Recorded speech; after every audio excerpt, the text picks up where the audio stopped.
पिछले 5 सालों में भारत में कैंसर के मरीज कितने बढ़े? 20 लाख के करीब केसेस जो है वो प्रेवलेंट केसेस हम मानते हैं। आज से 5 साल पहले बच्चेदानी के मुंह का कैंसर, सर्वाइकल कैंसर नंबर 1 था। इस समय ब्रेस्ट कैंसर नंबर 1 है और उसकी जो वेरिएशन है हमारी कंट्री में, इट इज ऑलमोस्ट इंसिडेंस अगर आप बोलते हो तो ये 24 से लेके 32-34 केसेस पर 1 लाख पॉपुलेशन है। ब्रेस्ट कैंसर में सबसे बड़ा लाइफस्टाइल चेंज जो इस समय है, लेट मैरिज, सबसे बड़ा number 1। Number 2 late child birth. Number 3 nulliparity, बच्चा ही नहीं है। क्या ये जो फोन हमारे पास हैं, रेडिएशन है, लोग अपने, मैंने देखा कि तकिए के नीचे रख के फोन सो रहे हैं, ज्यादा यूज कर रहे हैं, कोई ऐसी स्टडी आई है कि इनसे भी कैंसर बढ़ रहा है? मोबाइल फोन भी दैट जितना आप ब्रेन के नजदीक रखेंगे या जितना आप कानों के पास ले जाते हैं तो वो रेडिएशन ब्रेन पे इफेक्ट करती है और आपके ब्रेन ट्यूमर होने के चांसेस बढ़ते हैं और ये प्रूवन है, इसमें कोई नाम वाली बात नहीं है। हमारे साथ आज खास मेहमान है doctor Rakesh Kapoor. Doctor Rakesh Kapoor professor हैं, हेड यूनिट हेड हैं रेडियोथेरेपी डिपार्टमेंट पीजीआई और ऑन्कोलॉजी के टेरिटरी कैंसर सेंटर जो है, इसके साथ ही होमी भाभा जो कैंसर हॉस्पिटल मुल्लापुर और संगरूर में स्टैब्लिश किया गया था, उसके फाउंडर डायरेक्टर भी हैं। बहुत बहुत स्वागत है सर आपका। शुक्रिया बहुत बहुत। डॉक्टर साहब, मैं सवाल आपसे पहले शुरू करूंगा। जब मैं कहता हूं कि फाउंडर डायरेक्टर आप होमी भाभा इंस्टीट्यूट और आपने स्टैब्लिश किए, कैंसर का शब्द जहन में आते ही लोगों के मन में विचार, खौफ, सदमा लगना शुरू हो जाता है। पहला सवाल मेरा ये है, पिछले 5 सालों में भारत में कैंसर के मरीज कितने बढ़े हैं? अगर आप देखो जो पूरा डाटा अगर आप लेते हैं तो जो हमारा ओवरऑल इंसिडेंस जो है, जो 5 साल का आप देखते हो, 4 साल में एक बार डायरेक्टरी जो है कंप्लीट बन के बनती है, तो हमारा आज से 4 साल या 5 साल पहले ग्लोबोगान का जो 20 का डाटा है उसमें हमारा इंसिडेंस रेट क्रूड जो है वो 100.4 के करीब है पर 1 लाख पॉपुलेशन। मींस नए केसेस जो आपके ऐड हो रहे हैं एवरी ईयर। और इनिशियल जो टोटल नंबर ऑफ केसेस अगर आप देखते हो तो वो ऑलमोस्ट 14.51 लाख के करीब थे टोटल नंबर न्यू केसेस। और इसमें अगर आप डेथ रेट देखते हो इनके तो ऑलमोस्ट 50% के करीब पेशेंट जो है दे डाई एनुअली। सो जो नए एड अप होते जाते हैं तो प्रेवलेंस आपकी बनती जाती है कि अब पुराने कितने रहे और उसमें और कितने ऐड हुए। So at a given point of time हमारी प्रेवलेंस अगर हम एक्सपेक्टेड आज की डेट में देखें तो 20 लाख के करीब केसेस जो है वो प्रेवलेंट केसेस हम मानते हैं होंगे और ये बढ़ता ही जा रहा है। और हम एक्सपेक्ट कर रहे हैं कि बाय 2030 या 2035 तक we are going to have almost more than 25 to 30 lakh new cases in the country, अपनी कंट्री में। और वर्ल्ड वाइड भी अगर आप देखो तो इसी तरह से प्रोपोर्शन रेट बढ़ता ही जा रहा है वर्ल्ड वाइड भी। और वर्ल्ड का जो इंसिडेंस रेट अगर आप देखते हैं, जो हम मैन एंड वुमेन का अगर टुगेदर मान के चले तो वो 400 से भी ऊपर है, 410 के करीब है। अगर टोटल ये मान के चले आपके 1 लाख पॉपुलेशन में कितने केसेस आप मैन वुमेन टुगेदर। पिछले 1 साल में या इस 24 तक, अगर हम पंजाब की बात करें, हरियाणा की बात करें, भारत की बात करें, कितने एक लाख मरीज आपको डाटा कुछ ऐसा है कि लाखों में? जो आपका इस समय एनआरसीपी का डाटा है उसके हिसाब से, जैसे मैंने बताया आपको, टोटल नंबर ऑफ केसेस जो है वो रफली 12 से 14 लाख के करीब है। 14.31 कुछ रजिस्ट्रीज के हिसाब से पूरे भारत में। और अगर आप एक्सक्लूसिव वाली बात करें कि हमारे अपने पीजीआई हॉस्पिटल में हम कितने नए केस पिछले 1 साल में देख चुके हैं, तो अगर मैं 4 साल की आपसे बात करूं जिससे आप बढ़ने का अंदाजा लगाएंगे, हालांकि ये क्रूड रजिस्ट्री है, ये हॉस्पिटल बेस्ड रजिस्ट्री है, बट फिर भी इससे आपको एक्चुअल इंसिडेंस तो नहीं मिलेगा, लेकिन नंबर ऑफ केसेस की बढ़ोतरी की एक इंडिकेटर मिल जाएगा कि हम आज से 4 साल पहले हम रफली 5000 पेशेंट जो है रजिस्टर करते थे नए, या 4800, 5200 ऐसे करते थे, जो कि आज की डेट में हम 6400 के करीब पहुंच चुके हैं। और अभी आपके 1-1.5 महीना 2 महीने बचे हुए हैं, तो रफली हम ऑलमोस्ट 7000 के करीब या 6500 6800 new cases will be registered in this year.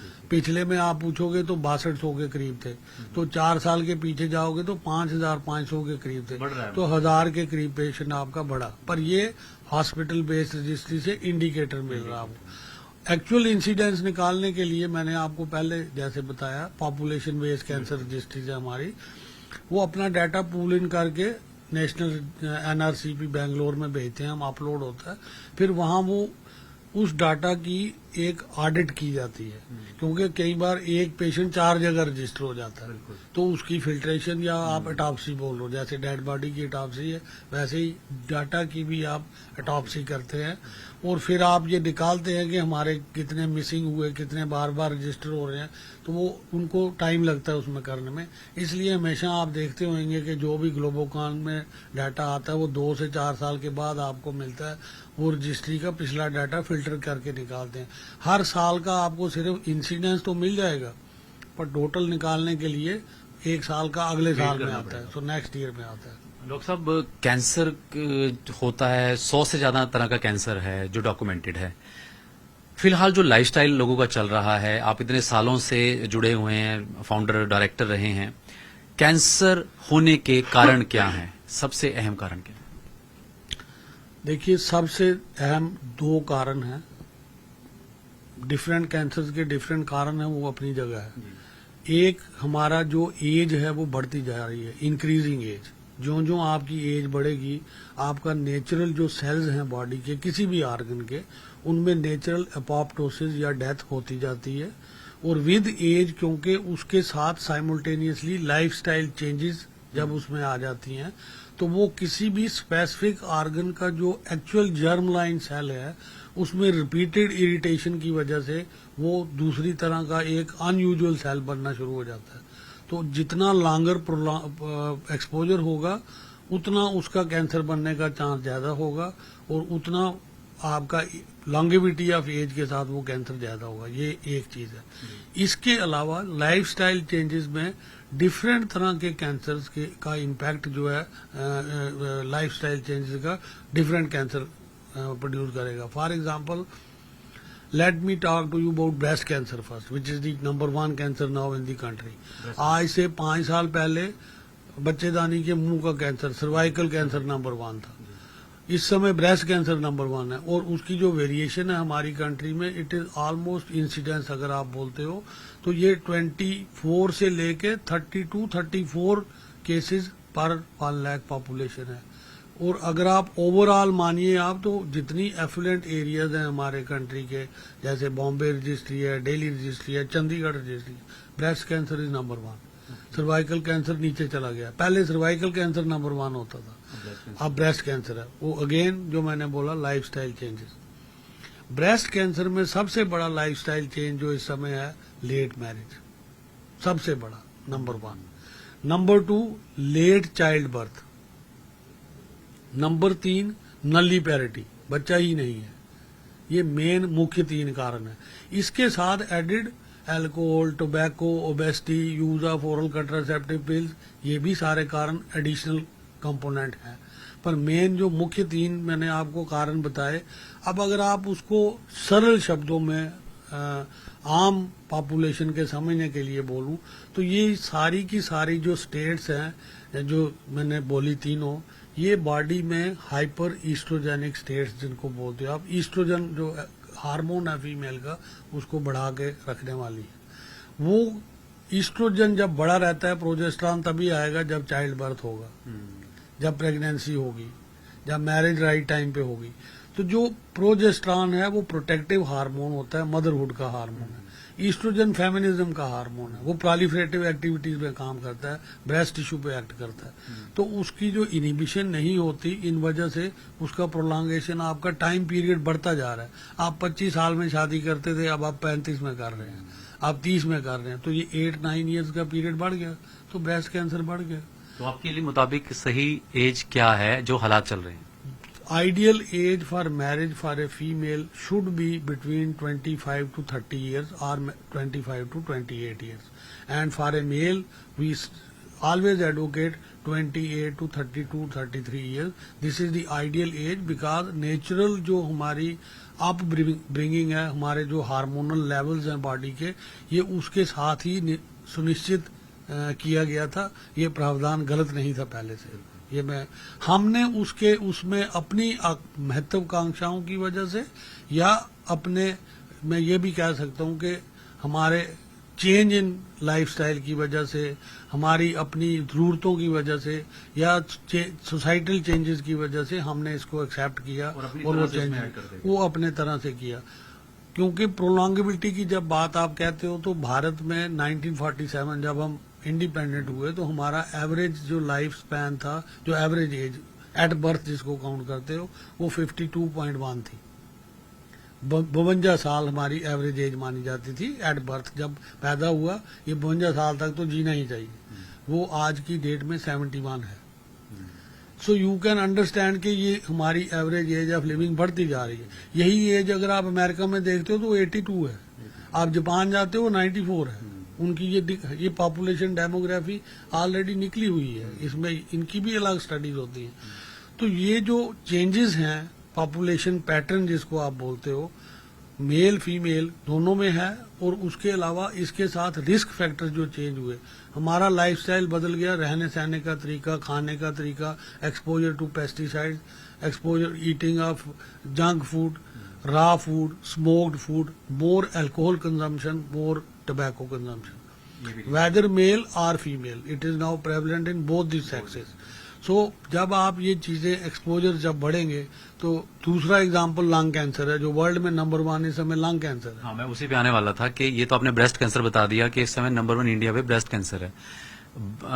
Lung cancer, blood cancer, ये तरह के कैंसर क्या परसेंटेज घटी है? और आपने लंग कैंसर का जिक्र किया। हाँ, 5 जो मुख्य कैंसर हैं, मेल में नंबर 1 लंग कैंसर है, फीमेल में ब्रेस्ट कैंसर है, नंबर 2 फीमेल में बच्चेदानी के मुंह का जिसको सर्वाइकल कैंसर है वो बोलते हो, तीसरे नंबर पे फिर हेड एंड नेक कैंसर आता है। यहाँ मेल में पहला लंग है, दूसरा हेड एंड नेक है, तीसरे आज की डेट में अब जीआईटी के कैंसर नंबर 3 पे आ रहे हैं, और 4th पे फीमेल्स में जीआई कैंसर है, और फिर उसके बाद बाकी 5 कैंसर जो बाकी आपके सारे लिम्फोमा, ल्यूकीमिया, जैसे भी आप उनको डालें। मेल्स के कैंसर में सबसे ऊपर लंग, दूसरा हेड एंड नेक, फिर तीसरे नंबर पे कोलन कैंसर। जीआई पूरे अगर आप बात करो उनमें भी कोलन कैंसर ज्यादा है। लंग कैंसर क्यों बढ़ रहा है, उसके 3-4 मुख्य कारण। सबसे पहला कारण जो मेन है वो स्मोकिंग है, और ये नोन है कि smoking leads to lung cancer, it is proved. क्योंकि लॉन्गिट्यूडनल स्टडीज में ये प्रूव हुआ कि स्मोकिंग इंडेक्स, मतलब आप कितने सिगरेट रोज पीते हैं, कितने साल तक पीते हैं, और कितने % चांसेस होंगे आपके कैंसर होने के। ये अगर कोई 5 सिगरेट 5 साल पीता है तो हमें मालूम है उसका 1% चांस है। 10 सिगरेट 5 साल तक पीता है तो 20% चांस है। तो ये क्लियर है। जो स्मोक है, सिगरेट या tobacco, what ever way you smoke, electronic nicotinic devices, her smoke से कैंसर होता है। तो ये भारत में लंग कैंसर क्या पुरुषों में ज्यादा है? पुरुषों में भारत में लंग कैंसर है, लेकिन नंबर 1 कैंसर वर्ल्ड का लंग कैंसर है, तो भारत में नंबर 1 लंग कैंसर अभी भी हेड एंड नेक है, नंबर 2 पे लंग कैंसर है। तो अभी हमारे यहाँ लंग कैंसर पर आ जाएगा जिस हिसाब से, क्योंकि हमारे यहाँ इसलिए हेड एंड नेक के कैंसर ज्यादा है कि हमारा ओरल टबैको च्योर ज्यादा है as compare to the smokers. So oral वालों में क्योंकि वो मुंह में गुटखा रख लिया, पान मसाला जो टबैको वाला, these things they keep for a longer time. So oral cancer means buccal mucosa का कैंसर, मुंह का कैंसर, आपका लैरिंक्स का कैंसर, ये ज्यादा कॉमन है। और क्या ये जो फोन हमारे पास हैं, रेडिएशन है, लोग अपने, मैंने देखा कि तकिए के नीचे रख के फोन सो रहे हैं, ज्यादा यूज कर रहे हैं, कोई ऐसी स्टडी आई है कि इनसे भी कैंसर बढ़ रहा है? डेफिनेटली है।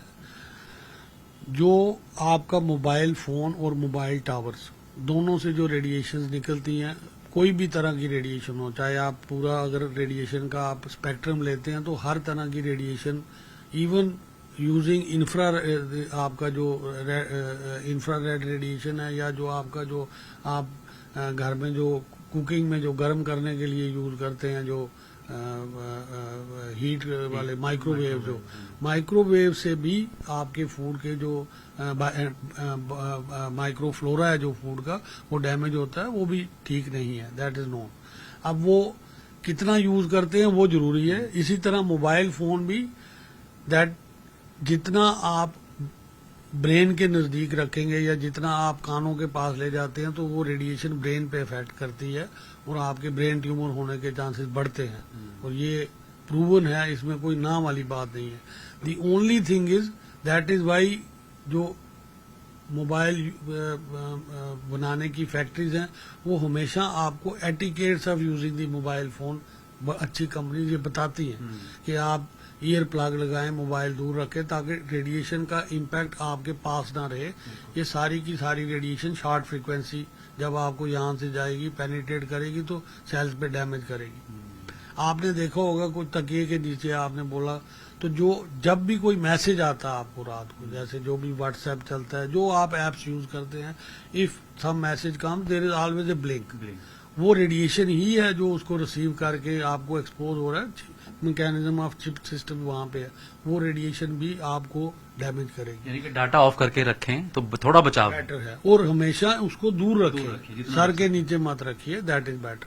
कॉल टाइम आप अपना काम कीजिए, that is another important thing. तो स्पीकर पे आजकल सुन रहे हैं, इट इज एडवाइज। और TRAI जो आपका जो हमारी गवर्नमेंट ऑफ इंडिया की रेगुलेटरी अथॉरिटी है टेलीकम्युनिकेशन की, उन्होंने इस गाइडलाइंस दी हुई है मोबाइल जो कंपनीज हैं कि they should not put towers at the places where there is so much of population. नहीं होना चाहिए, बिकॉज मोबाइल टावर से भी रेडिएशन वो ज्यादा है as compare to this. And once you go from 3G to 5G, obviously 5G में जब आप फास्टर डाटा रिसीव करने लगते हैं, तो जो फ्रीक्वेंसी ऑफ रेडिएशन है वो भी फास्टर ही होगी, तो उससे भी आपको ये फियर रहेगा। और एक क्लियर चीज है, आप एक सिंपल चीज देखिए, अपने मोबाइल को मोर टाइम के लिए यूज कीजिए, you will see there is a heat generated from it. तो same thing, if radiation is in acting on your tissue repeatedly, some component of heat और थर्मल रेडिएशन का वहां effect होगा ही होगा, और वो सेल के लिए किसी तरह भी डैमेज ही करेगा। डॉक्टर साहब, ये तो हो गई कैंसर की बातें। अब बचाव के तरीके क्या हैं? हम नॉर्मल क्या कहते हैं, बॉडी टेस्ट कराते जाते हैं, ब्लड टेस्ट करा लिए, लेकिन कैंसर या तमाम चीजों से बचाव के लिए कौन से टेस्ट कराने चाहिए, कब कराने चाहिए? देखिए, बचाव के लिए सबसे बड़ी चीज तो ये है कि prevention is better than cure. ये वर्ड तो हमने बचपन से ही सीखा है सबने।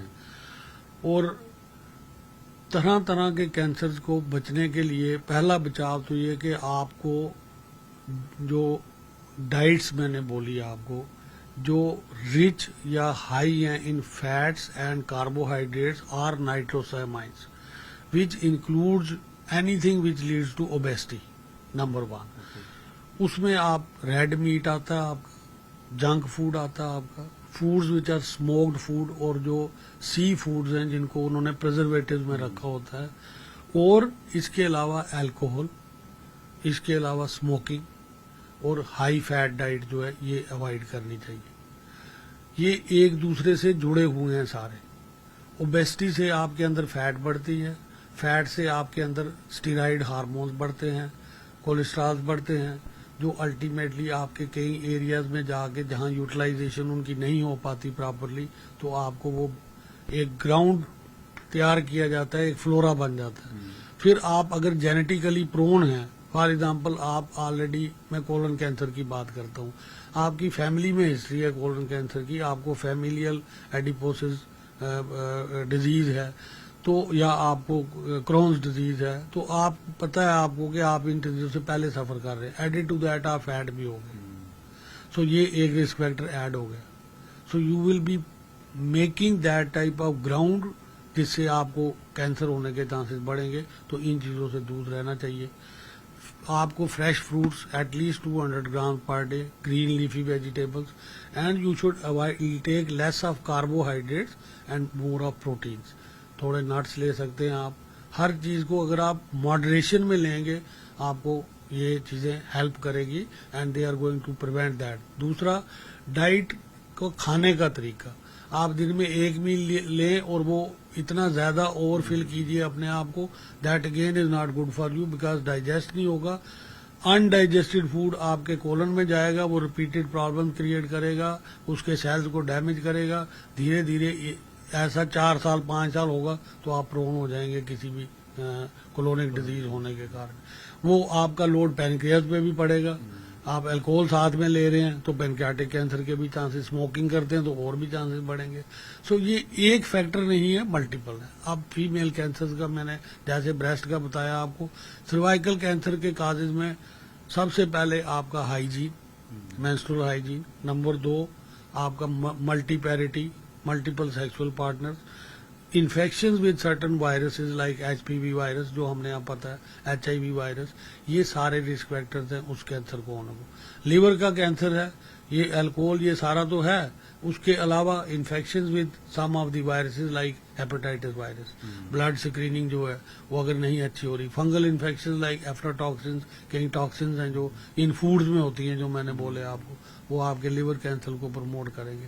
तो हर एक, इसी तरह ओरल कैंसर में ये तो कारण आपको एक्सटर्नल दिखा रहा हूँ, हमारे अंदर के कारण है। अगर आपका कोई इल फिटेड डेंचर है मुंह में, या आपका दांत रिपीटेडली टंग को काट रहा है, वो क्रॉनिक अल्सरेशन करता है, उसे टंग का कैंसर, बकल मिकोजा का कैंसर हमारे पास काफी कॉमन हम केसेस देखते हैं, जिनका हिस्ट्री जब हम लेते हैं तो सिर्फ एक रिपीटेड टूथ बाइट जो अपने ही दांत से वो हो रही है, वो भी एक कारण है।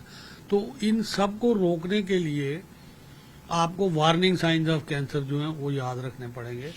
सबसे पहला है, कहीं भी नॉन हीलिंग अल्सर है बॉडी में जो ठीक नहीं हो रहा, कोई भी जख्म है वो हील नहीं कर रहा, उसको आप अच्छी तरह जांच करवाइए।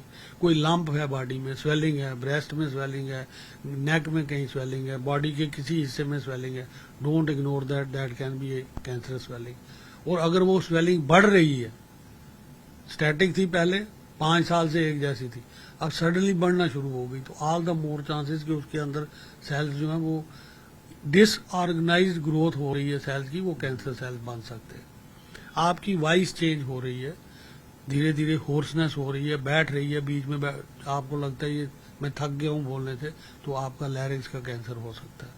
आपको खाने में, आप खाते हैं, आपको पहले सॉलिड से वो फंसता है, फिर पानी पीते हैं, फिर नीचे जाता है, धीरे धीरे आपको लिक्विड्स में भी डिस्फेजिया होना शुरू हो गया, वो भी आपका फूड पाइप का कैंसर, स्टमक का कैंसर।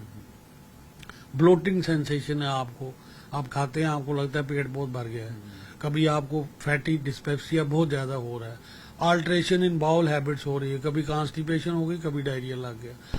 पर रेक्टम आपको ब्लीडिंग होती है जो स्टूल में कई बार दिखती है, कई बार नहीं दिखती, या फ्रेश ब्लड भी आता है कभी, तो ये GIT के कैंसर के लक्षण है। Starting from gall bladder, pancreas to the colon and anal canal, सबके सिम्टम्स ऐसे ही वेग सिम्टम्स हैं जो आपने यूजली इग्नोर किए। तो इनके टेस्ट कौन से? हर कैंसर के लिए आपके पास प्रिवेंट, जिसको आप स्क्रीनिंग टेस्ट बोलते हो, वो हैं। जैसे सर्वाइकल कैंसर के लिए पैप स्मीयर, ब्रेस्ट कैंसर के लिए एक तो एग्जामिनेशन तो है, ultrasound for unmarried and young female, and mammography for the female who are more than 40 years of age. उसके अलावा आपका जो हेड एंड नेक कैंसर है, इसके लिए ओरल एग्जामिनेशन, IL एग्जामिनेशन जो हम मुंह खोल के देखते हैं अंदर से, that is the screening which should be done for prevention. Colon cancer के लिए स्टूल में अकल्ट ब्लड आपने देखना है, that is something which will pick up the cancer. कई बार आपके पास पेशेंट आता है, कोई सिम्टम नहीं, सिर्फ अनीमिया करके आया, ब्लड कम हो रहा है जी, कोई ऐसे फीवर नहीं है, कुछ नहीं है, वो रिपीटेडली ब्लीड कर रहा होता है किसी GIT के अल्सर से, उसको मालूम ही नहीं है स्टूल, बिकॉज फ्लश सिस्टम है, दे डोंट सी इट। सो वो अकल्ट ब्लड में अगर स्टूल पॉजिटिव है, करानी रहनी चाहिए। साहब एक और सवाल आपसे लास्ट, के पंजाब की बात करें या हम लोग, क्योंकि इतने स्टेट को कैटर करता PGI, और आप तो फाउंडर डायरेक्टर रहे हैं, पंजाब में किस तरह का कैंसर ज्यादा है? हम कैंसर ट्रेन की हमने खबरें भी देखी, बातें सुनी, या चंडीगढ़ की बात करें या हरियाणा की बात करें, तो किस तरह के कैंसर इन स्टेट्स में? देखिए, जो हमारा फीमेल कैंसर में तो थोड़ी सी डायकॉटमी है कि जो रूरल एरिया है हमारा पंजाब का, वहाँ सर्वाइकल कैंसर ज्यादा है, ओवेरियन और endometrial cancer as compare to cervical कम है और ब्रेस्ट कैंसर नंबर 2 पे है। लेकिन जब आप चंडीगढ़ में आ जाते हैं या बिगर सिटीज में आते हैं तो ब्रेस्ट कैंसर नंबर 1 है, सर्वाइकल और एंडोमेट्रियल नंबर 2 और 3। पंजाब में फीमेल में सर्वाइकल अर्बन वेरिएशन है। जो उसके बाद हेड एंड नेक कैंसर है एज पर नेशनल जो हमारा डाटा वैसे ही है। एक पिक्यूलर चीज है मेल कैंसर में जो फीमेल्स में भी हमने देखी, स्टडी की जब हमने पंजाब में ईसोफेगस का कैंसर पर्टिकुलरली मैं बात कर रहा हूँ, वो ज्यादा है as compare to national average. वो 6.2-6.5% के शब्दों में बता दीजिए क्या कहते जो खाने की नाली है हमारी फूड पाइप उसका कैंसर पंजाब के रीजन में थोड़ा ज्यादा है as compare to national average जो हमारी कंट्री की एवरेज है। ये एक थोड़ी सी डाइवर्सिफाइड चीज है जो हमने देखी। बाकी सारे कैंसर्स हमारे ऑलमोस्ट जो हमारा कंट्री के जितने इंसिडेंट्स हैं उन्हीं से मैच करते हैं पंजाब में। दूसरी ये एक मिथ है जो लोगों ने, जो बीकानेर का जो आप ट्रेन की बात कर रहे हो, क्योंकि मैंने संगरूर सेंटर खुद वहाँ काम करके मैं देख के आया हूँ। वो ट्रेन उस समय इसलिए थी, केस तो थे बट वहाँ वो फैसिलिटीज अवेलेबल नहीं थी। जब कैंसर के वहाँ हॉस्पिटल बन गए, ट्रीटमेंट शुरू हो गया, उस समय Bikaner was the near most from Malwa belt. तो इसलिए लोगों ने कहा जी इस बेल्ट में ही कैंसर है। हमने उस पे भी स्टडी की। ये स्टडी आपकी जो जब लेट श्री प्रकाश सिंह बादल जी जो चीफ मिनिस्टर थे पंजाब के, उन्होंने पीजीआई को उस समय ये बोला, वो कम्युनिटी मेडिसिन से डॉक्टर ठाकुर और मैं और आपके वहाँ से लुधियाना के एग्रीकल्चर यूनिवर्सिटी से एक साइंटिस्ट थे और 2-3 लोग पंजाब के हेल्थ सर्विसेज थे। एक टीम ने ये स्टडी की मालवा बेल्ट में। हमने वहाँ की साइल के ऊपर भी स्टडी की कि क्या ये कैंसर ज्यादा है, बिकॉज ये उनकी असेंबली में क्वेश्चन था। और वो हमने रिपोर्ट यहाँ खुद हमारे डायरेक्टर डॉक्टर प्रोफेसर तलवाड़ होते थे, वो रिपोर्ट यहाँ पीजीआई में ही प्रकाश सिंह बादल जी ने रिलीज की और उसमें हमने ये देखा वो करके सारे मालवा बेल्ट में कि वहाँ कैंसर का इंसिडेंस ज्यादा नहीं था। Particularly the region was only कि उस साइल में आर्सेनिक ज्यादा पाया गया, सो आर्सेनिक रिलेटेड डिजीजेस कुछ ज्यादा थी। But average cancer incidence country का और वहाँ का सेम ही था, एक्सेप्ट ये जो मैंने बोला आपको ईसोफेगस के केसेस थोड़े यहाँ पे ज्यादा मिले। That can be correlated to the substance abuse addiction. जो पंजाब में आपको मालूम है चिट्टा करके एक एडिक्शन बहुत कॉमन है। उसके बाद people don't know what they are eating, dehydrated रहते हैं। ईसोफेजियल कैंसर के लिए सारे मल्टीपल काजेज है। चिट्टा भी एक बड़ा कारण है। कोई भी आप जो एडिक्शन है जो आपको उस दशा में ले जाए कि आप अपने न्यूट्रिशनल कंपोनेंट को पूरा ना कर पाए, डायरेक्टली ना भी हो, बिकॉज डायरेक्ट कोलैटरल स्टडीज करनी बहुत मुश्किल होती है। ये ह्यूमन स्टडीज में आप कई बार रेट्रोस्पेक्टिव पेशेंट की हिस्ट्री से डाटा निकालते हो, पिन पॉइंट करते हो, फिर आगे चलते हो। जैसे गाल ब्लैडर कैंसर, हमें पता है सब हिमालयन बेल्ट में गाल ब्लैडर कैंसर ज्यादा है, वहाँ स्टोन भी ज्यादा है गाल ब्लैडर के। तो हमने अब स्टडीज चल रही हैं जिनमें हम ये ढूंढ रहे हैं कि क्या कोई पर्टिकुलर टाइप ऑफ स्टोन है जिसमें वो उस तरह की कंपोजिशन ऑफ स्टोन से गाल ब्लैडर कैंसर ज्यादा हो और बाकी आम जो स्टोन प्रेजेंट होते हैं उनमें ना हो। तो वो उन स्टोन के ऊपर there are studies which are going on. अभी 2-3 स्टडीज ऐसी चल रही हैं, लेकिन निष्कर्ष निकालने के लिए उतना डाटा मिलना जो है वो काफी मुश्किल होता है और फिर उसको आप एक पुराने सारे डाटा के साथ कंपेयर भी करके देखते हो बड़ा है कि नहीं है। जो ये चीजें जैसे मैंने आपको बोला exposure to such substances, usually इनका हमें रेट्रोस्पेक्टिव से ही इंडिकेशन मिलती है, बिकॉज डायरेक्ट 1-to-1 कंपैरिजन आप नहीं कर सकते एथिकली। तो ये एडिक्शन वाली चीजें जो हैं वो इनडायरेक्टली कोरिलेटेड है अकरेंस ऑफ कैंसर के साथ। बहुत बहुत शुक्रिया डॉक्टर साहब, आपने विस्तार से जानकारी दी और उम्मीद है लोगों को आपकी बातें और आपके जो सुझाव हैं बचाव के तरीके समझ जरूर आए। बहुत बहुत धन्यवाद। आपके माध्यम से अगर मैं समझता हूँ इसका 2% या 5% भी आम लोग अपनी जिंदगी में इसको ले आए और अपनी लाइफ को वो मॉडरेशन में जिए, हर चीज जो वो करना चाहते हैं वो करें लेकिन मॉडरेशन में करें, और कुछ जो हमारे नियम आई थिंक जो बने हुए हैं उनके ऊपर अगर रहे और वो जिंदगी वैसे जिए और योगा और स्पिरिचुअलिटी को इनकॉर्पोरेट करें, बिकॉज इनका आपके डे टू डे लाइफ में बहुत असर होता है। तो आपसे ज्यादा तो ब्रांड एम्बेसडर कोई है ही नहीं हमारे लिए। You people can do it better than us. So I will request कि ये 5% भी लोग समझें तो अच्छा रहेगा।